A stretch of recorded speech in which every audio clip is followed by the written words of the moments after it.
Okay, so imagine this.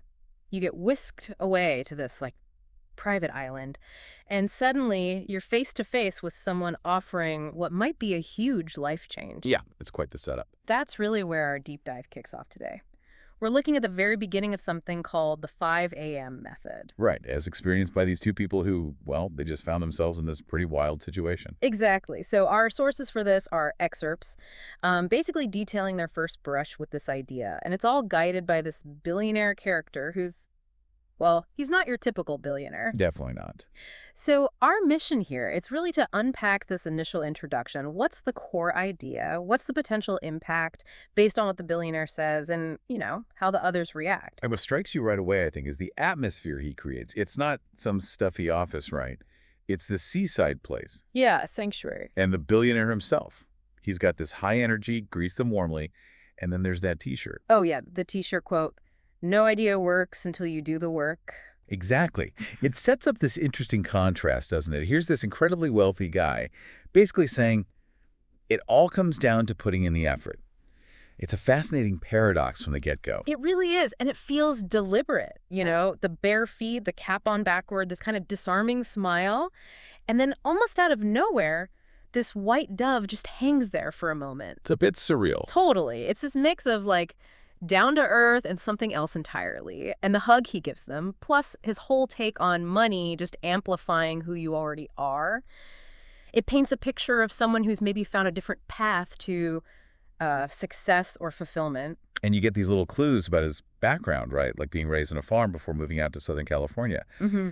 It suggests his philosophy isn't just theoretical. It implies maybe a connection to simpler work ethic, something grounding his ideas about authenticity. Which ties into the whole early rising thing. It's interesting, though, that it wasn't something he just picked up from his dad, even though his dad was an early riser. Right, he mentions pushing back against it, that inner pirate thing he talks about. Yeah, so it makes his later decision to adopt the 5 a.m. routine feel more like a conscious, maybe even hard-won choice. Definitely. Not just habit, but a deliberate shift. And the trigger seems to be this character he calls the spellbinder. Ah, yes, the spellbinder. The way he describes him, the absolute best executive coach, someone he really had to pursue to become a mentee, Hmm. it tells you how much value he put on finding the right guidance. And that guidance, at least the starting point, seems to revolve around this 5 a.m. thing being a keystone habit. Okay, let's dig into that a bit. What does keystone habit actually mean here? Well, think about an archway. The keystone is that central stone at the top holding it all together. Okay, right. So a keystone habit, the way the billionaire frames it, is like that stone. It's a core behavior that, once you lock it in, tends to spark positive changes elsewhere in your life. It kicks off a kind of chain reaction. So it's not just about waking up early in isolation. Exactly. Waking up early might give you time to exercise. Yeah. Right? And then maybe that makes you choose healthier food, which helps you sleep better, and so on. One good thing supports another. That makes a lot of sense. And the benefits he lists sound pretty appealing. No more rushing around, feeling more focused, which I think everyone could use more of that these days. Absolutely. And getting into this state of flow. Can you remind us what flow is exactly? Sure. Flow is basically that feeling of being completely absorbed in what you're doing. You're fully immersed, energized, focused, and like time just seems to fly by. It's often when you're doing your best work creatively or analytically. Peak performance zone. Pretty much. And the billionaire's argument is that this early morning structure helps you tap into that state more easily, more regularly. And he makes some big claims based on that, doesn't he? Soaring creativity, doubled energy. Tripled productivity. Yeah. Yeah. And the artist, one of the Gusts, seems to immediately get it. He talks about how hard it is to focus with all the digital noise, calling people cyber zombies. That cyber zombie line is striking. It really taps into that feeling of being overwhelmed and distracted that so many people feel. It does resonate, yeah. This constant, pinging and scrolling. So the appeal of a quiet, protected time early in the morning. Mm. You can see why that lands. Mm. And then you've got the entrepreneur, the other guest. She seems totally captivated by the idea that just changing your morning could transform your whole life. You sense that openness, definitely. Could this really work? Yeah, a real willingness to entertain the possibility. And the billionaire kind of doubles down on it by talking about honesty, going to sleep with a clear conscience, tying it back to his farm boy roots. It's a consistent theme for him, isn't it? Yeah. This link between success, integrity, and these sort of fundamental values. But just as they're getting into this groove, bam, things take a very sharp turn. Yeah, that text message, the death threat the entrepreneur receives, it's jarring. Totally jarring. It just crashes into this, self-improvement conversation with this dose of serious real-world danger. And what's interesting is how the billionaire reacts. Instantly shifts gears, calls Yeah. his security, very calm, very in control. It shows another side of him, decisive, protective. Right. And then, amidst all that tension, coffee arrives. Yeah. A little moment of normalcy. But even then, he uses it as a teaching moment, right? Talking about coffee being a cognitive enhancer, antioxidants. He never misses a beat, does he? Yeah. Always finding the angle, the Yeah. lesson. It really speaks to his mindset. Definitely. And he just smoothly pivots back to the 5 a.m. club idea and drops this hint about the 20-20-20 formula. Yes, the formula. Promising big results, productivity, prosperity, performance, impact. It's classic storytelling, leaving you wanting to know the secret. Hooking you in. Yeah. And he does it with this kind of quiet confidence, saying, truly powerful people don't need to brag. Their results speak for themselves, is the implication. Which the guests pick up on too, right? The entrepreneur notes his actual achievements. The artist comments on his unique conference look. Yeah, it adds a bit of grounding, makes him slightly more relatable despite the larger-than-life persona. So then he sums up what this 5 a.m. routine supposedly did for him. Becoming a visionary, building an inner life, getting super fit, better leader, personal growth, even while dealing with, serious illness. It's a compelling list. He presents it as a direct consequence of this one foundational habit.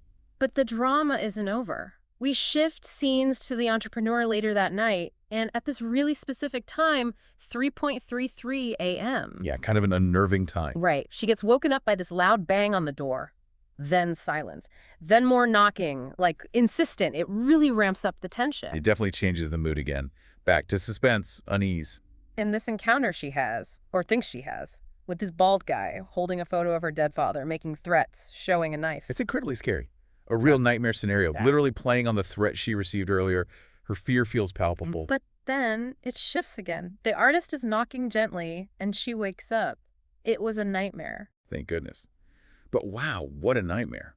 It clearly shows how much the day's stress, that threat, got under her skin. Absolutely. And she tells the artist about it, which creates this kind of shared moment between them. A moment of vulnerability.